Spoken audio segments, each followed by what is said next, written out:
Hey curly queens and kings, welcome back to my channel. Today I am doing a DIY project. I am making rose water. So I've already done the first step. I just picked the stems off of picked the petals off of the rose stems, and I rinsed them over with distilled warm water just to get off any extra residue from them being outside. So the next step I'm doing now is I'm going to put them in the pot, which I already started. So I rinsed them off and I put them in the pot, and I'm just boiling right now on low medium, just to get that aroma coming out of the petals, that oil. There's going to be a couple other ingredients I add to it, but this is just the beginning. So the whole goal as a skin toner. If you've been watching my channel, you know I've been making my own hair cream and my own face wash. So this is going to be an additional part to that. I am going to be making a skin toner, and rose water is really good for that because rose water helps with moisturizing your skin. It helps with acne scars, which I have. If you're prone to acne, make sure that you try this, watch this video. I hope it works for you like it has for me. And I'm going to use it as my moisturizer after I cleanse my face. So I've already done the first step. Like I said, I put the petals in, I took them off the stem and I rinsed them with warm water just to get off the extra residue. Now I just put them in the distilled water and they're boiling on low. I'm gonna let them boil for maybe about an hour and see how it goes, and I'm gonna take it out and see what is mixed. So let me show you what I have done so far.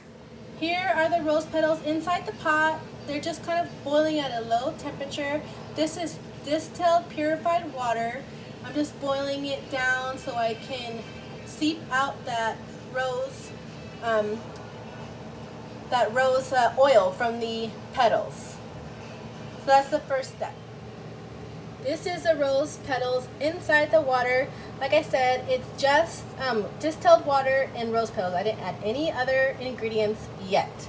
This is just the first step. So I'm gonna let it boil for about an hour, and then I'm gonna come back and check on it. Okay, this is the finished product of the rose petal that I boiled. Now I'm just going to strain it with the strainer. I have a metal strainer right here, and I'm just going to drain the petals in the water into the jar.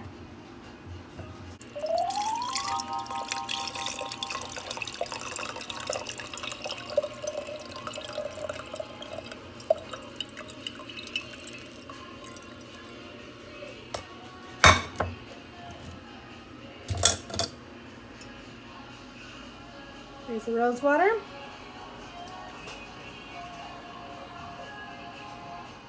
This is the final product of the rose water. It looks lighter because I added other things. So as you saw in the previous part of the video, it was completed after I just strained the rose petals. This is after. So I jarred it and I also added 5 drops of tea tree oil. And then I also added 3 drops of vitamin E, and I added 5 drops of grapefruit seed extract to help preserve the oils. And that was it. Oh, actually I did also add the black castor oil too. I added about 3 pumps of black castor oil because black castor oil is really great for your face. It helps moisturize your skin, not leaving a sticky residue. So black castor oil is really great. So this is the final product. I used it today and it works really well. It moisturizes my skin. My color is more even, and I really like it. So I hope you guys try this video and let me know what you think. Thanks for watching.